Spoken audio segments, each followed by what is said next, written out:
Bismillahirrahmanirrahim. Assalamualaikum warahmatullahi wabarakatuh. Alhamdulillahirabbil alamin wa bihi nasta'inu ala umri dunya waddin. Tsumma shalatu wassalamu ala asyrafil anbiya'i wal mursalin habibi ilahil alamin abil qasimil mustafa Muhammadin wa ala alihi thayyibin at-tahirin wa ala ashabihil muyamin al muntajabin. Pemirsa Huza TV yang berbahagia, alhamdulillah kita bisa bersua lagi di sesi kajian tafsir ayat-ayat akhlak surah Al-Hujurat. Dan seperti biasa saya awali ya dengan sebuah hadis tentang keutamaan menghadiri majelis ilmu. Rasulullah Shallallahu Alaihi Wasallam bersabda, "Laisa minni illa alimun au muta'allim." Bukan termasuk umatku, kata Rasulullah, kecuali ia sedang dalam kondisi menjadi alim atau orang yang sedang mencari ilmu, muta'allim. Alim itu artinya adalah orang yang berilmu situasinya atau sedang mencari ilmu. Nah, hadis ini menandai, kalau kita lihat dari sisi peradaban ya, hadis ini, apa yang disampaikan oleh Rasulullah di zaman dulu itu menandai sebuah revolusi budaya dan peradaban yang dibuat oleh Rasulullah Shallallahu Alaihi Wasallam ketika menyebarkan ajaran Islam. Hadis ini muncul di saat bangsa Arab saat itu lebih dikenal sebagai bangsa jahiliyah yang tertinggal dari sisi peradaban dibandingkan dengan bangsa-bangsa lain yang ada di sekitarnya di saat itu. Itu kan di saat itu Jazirah Arab itu diapit oleh dua peradaban yang sudah sangat maju, yaitu peradaban Romawi di barat dan peradaban Persia di timur. Sebagaimana kita ketahui, kalau kita melakukan kajian peradaban, maka ciri utama peradaban itu dikatakan oleh para ahli, oleh para sarjana, cirinya adalah berkembangnya ilmu pengetahuan.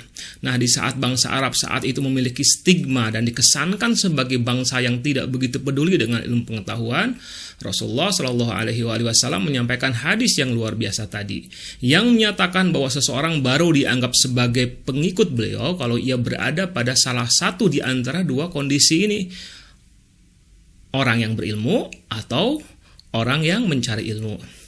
Jika Anda punya cukup kecerdasan, jadilah orang yang berilmu. Jika Anda tidak punya cukup kecerdasan, jadilah orang yang mencari ilmu. Artinya Rasulullah menegaskan bahwa tak ada tempat dalam Islam bagi mereka yang enggan berurusan dengan ilmu pengetahuan. Nah, di saat sekarang ini posisi saya adalah sebagai orang yang secara kebetulan sedang berbagi ilmu, dan pemirsa Huza TV adalah orang yang mencari ilmu. Jadi semoga saja apa yang sedang kita lakukan saat ini menjadi tanda bahwa kita saat ini sedang melaksanakan perintah Allah dan Rasul-Nya tadi, bahwa kita adalah muslim yang ditandai dengan aktivitas keilmuan kita tersebut.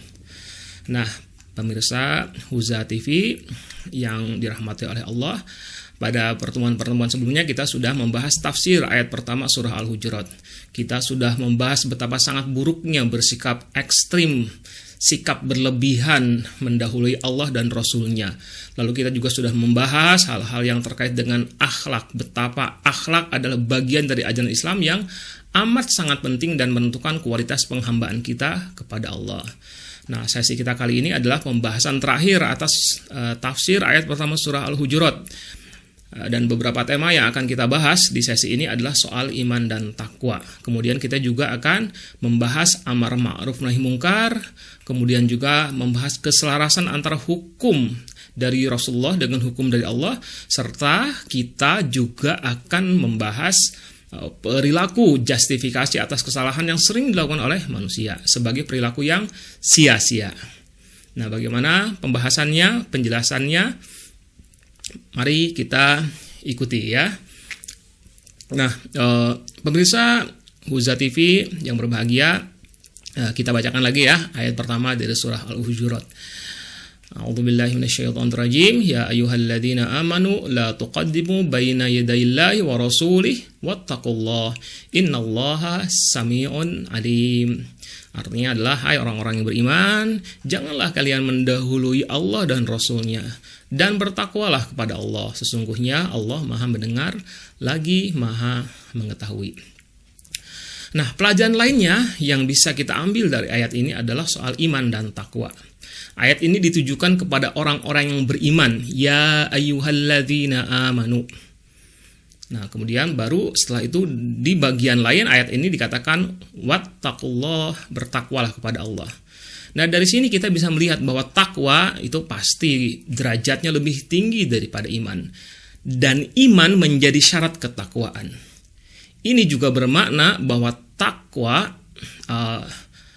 adalah iman yang lebih mendalam. Orang beriman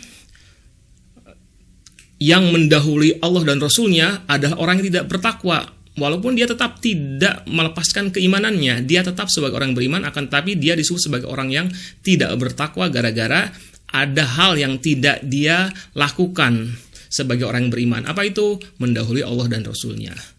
Nah, takwa itu kan secara sederhana itu bisa diartikan sebagai situasi hati yang terus terhubung dengan Allah sebagai zat yang maha gaib. Takwa adalah polisi batin, sehingga kita merasakan ada yang senantiasa mengawasi kita. Dari ayat ini juga kita bisa mengambil kesimpulan bahwa agar kita bisa menjalankan perintah Allah secara benar dan sempurna, ada dua pilar penting yang harus kita miliki, yaitu iman dan takwa. Iman sebagai dasar, karena tanpa iman tak mungkin orang menjadi takwa kan ya. Tidak mungkin ada orang yang takut kepada Allah, merasa ada zat yang maha gaib yang sedang mengawasi, padahal ia tidak percaya dengan Allah. Itu kan tidak mungkin ya. Nah, adapun takwa adalah konsekuensi logis dari keimanan yang benar terhadap zat Allah dengan segala sifat-sifatnya.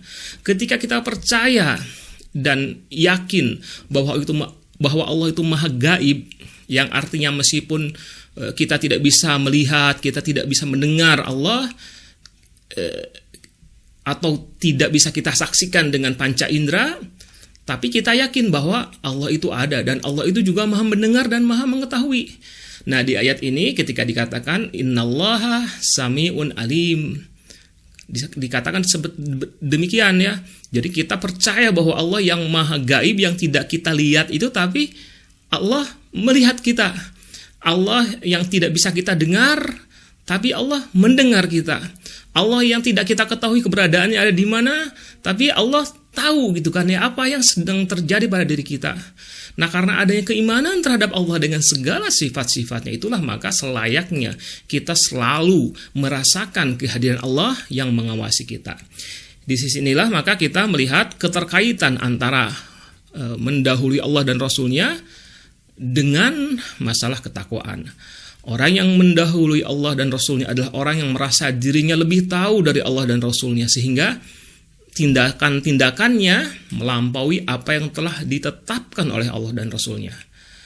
Nah, orang seperti itu pasti dalam keadaan lengah atas kehadiran Allah, zat yang maha tahu segalanya, termasuk apa yang terlintas dalam pikiran orang tersebut.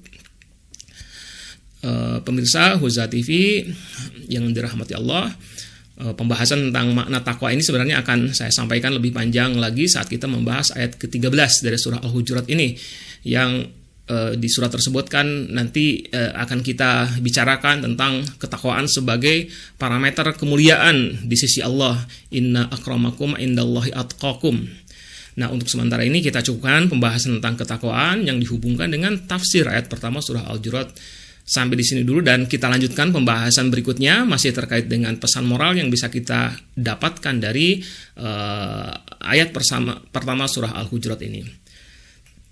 Nah, pemirsa Huza TV, pesan penting lainnya adalah terkait dengan kalimat perintah yang menjadi indah ketika amar ma'ruf dan nahi mungkar disandingkan secara bersamaan.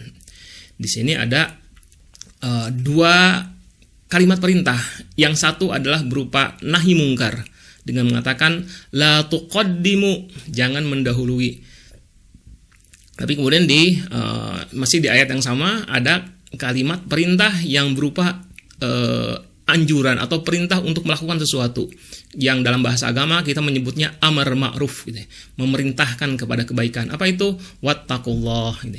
Jadi jangan mendahului dan bertakwalah itu disandingkan di dalam satu ayat, dan itu adalah bentuk gabungan antara dua jenis perintah, yaitu perintah amar ma'ruf dan nahi mungkar.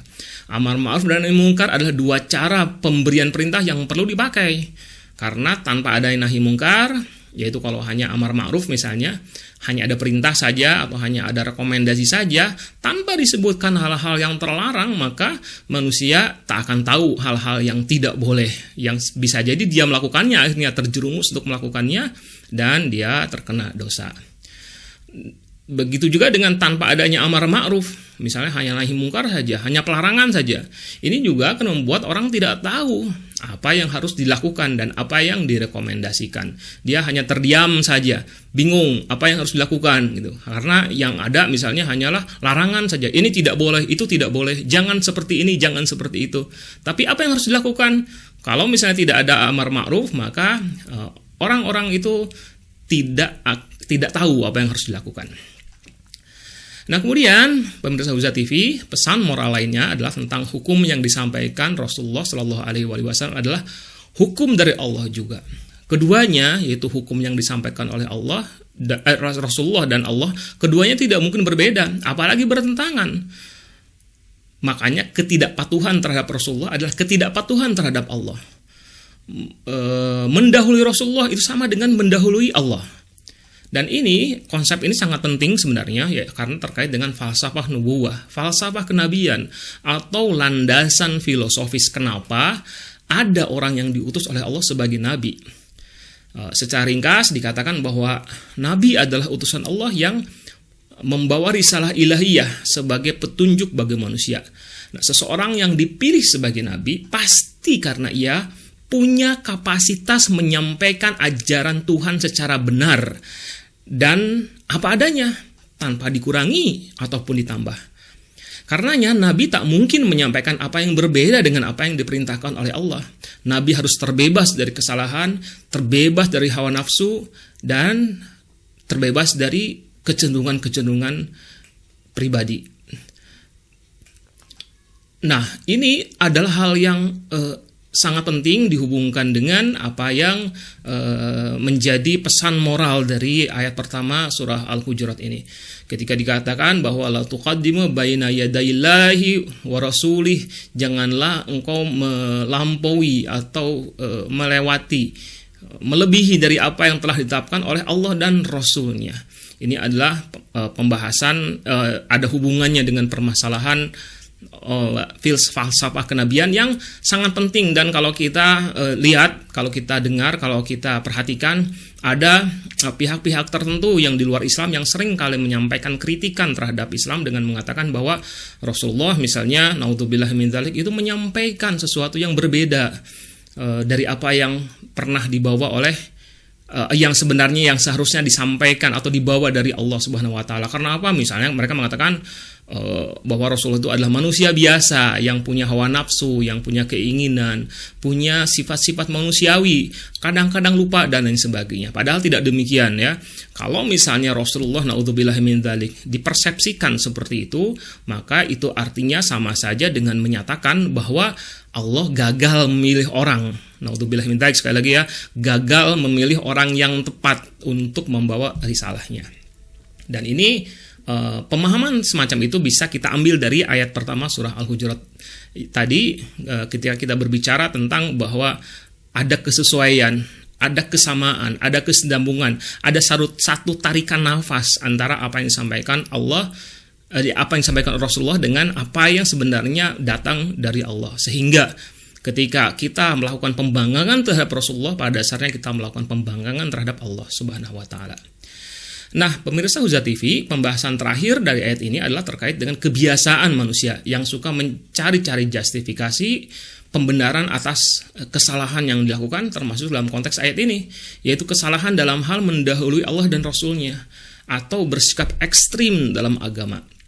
Kalimat terakhir ayat ini, Innallaha sami'un alim, menjelaskan kepada kita bahwa kita jangan pernah mencari-cari alasan pembenaran atas keburukan perilaku kita dalam hal mendahului apa yang diperintahkan oleh Allah dan Rasulnya. Karena bagaimanapun juga Allah adalah zat yang maha mendengar lagi maha mengetahui. Allah tahu apa yang terjadi pada diri kita, apa yang terlintas dalam benak kita. Sehingga seandainya kadang-kadang kan gitu ya, kita ini terjebak pada upaya untuk membenarkan, mencari pembenaran atas kesalahan-kesalahan kita.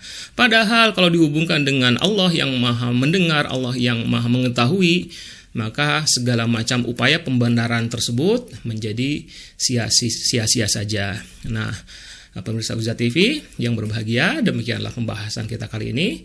Sesi selanjutnya kita akan membahas ayat kedua surah Al-Hujurat. Wabillahi taufiq wal hidayah. Assalamualaikum warahmatullahi wabarakatuh.